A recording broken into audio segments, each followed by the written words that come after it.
every week is something out of this place. It's just every day you see a new story. It's like, Sacramento, get your shit together. The funny thing is it's resulted in actually nothing. Like this now, the story is like a story about a non-story, right? Like nothing actually deals with a real trade. This week, the big news, this is the bomb. This is the sound of the Woj bomb. I don't even know if you could constitute this as a Woj bomb, but apparently there will be no deal. Sacramento Kings are doing no deal with the Sixers for Ben Simmons. Okay. Woj reported that the Kings have, quote-unquote, ended their pursuit of a deal with the 76ers and turned elsewhere in trade talks, sources told ESPN on Friday. Inside of 2 weeks until the February 10th trade deadline, the Kings believe that the asking price for Simmons is too steep. You guys are just hearing that? You guys are just getting that? And that the pathway to a trade agreement with the Sixers does not exist, sources said.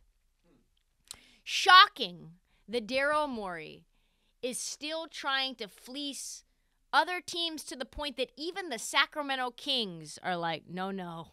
Even we know this is not a good trade. Like the team that's the most dysfunctional, easy to fleece, like completely non-organized, the worst franchise. Even they're like, you know what? I think we're good. You go ahead and test the waters out for yourself. Embiid is playing his best basketball, and that you would think would lead to a deal getting done. That's how you know your asking price is way too fucking high, when the farm team laughs at you in the face. What? We are not doing that deal. You are straight tripping. And remember, the Kings have lost 5 straight games and are desperate to move about everyone on their roster, not named De'Aaron Fox, and they still do not. They're like, I do not care. Woj further notes, the Kings roster represented one of the Sixers' best options for a Simmons deal ahead of the trade deadline. Losing them in the marketplace somewhat diminishes the chance of an in-season trade, although the Sixers believe that there are potential avenues to find a deal in the next 2 weeks. They believe a lot of things. They do.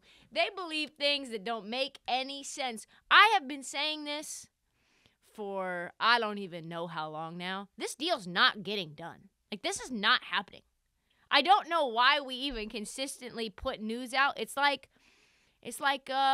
fodder for us. It's just like a little morsel for us to chew on, like a little baby Sour Patch Kids. Like, oh, it's like, this is tasty. But this is not anything substantive. Nothing substantive is coming. What exactly is the path forward, Daryl? Woj says his sources are saying that the Nets will, quote-unquote, not engage with the Sixers in any way, shape, or form on a deal for Harden. Okay. Who's left? Well, not an all-star, that's for sure. So if you're not getting Harden and you're not getting Foxy, then who the fuck do you think you're getting?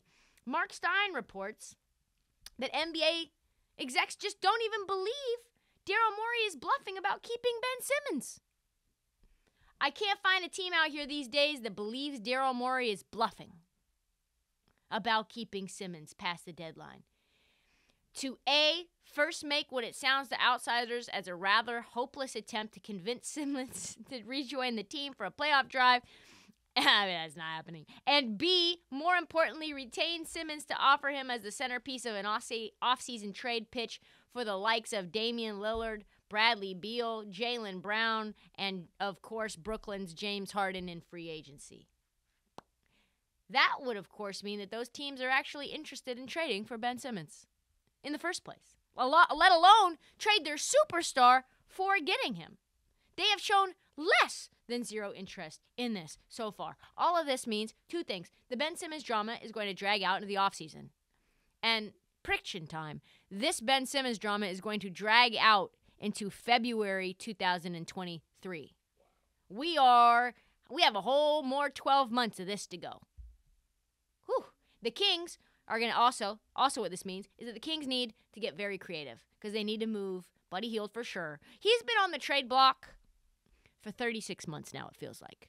We've been talking about them moving Buddy Hield for as long as I remember. Harrison Barnes probably needs to go. Rashawn Holmes, he seems like he's a likely candidate to go. But one thing I promise is if the Sixers ride Joel Embiid, the MVP of the league right now, into the playoffs and come up short because Daryl Morey is too stubborn to make the right deal, his ego is too big to go out of the trade line and get someone who can actually help you win games in key moments. I don't know. Maybe it's at this point one of those situations where you trade for Jalen Brunson.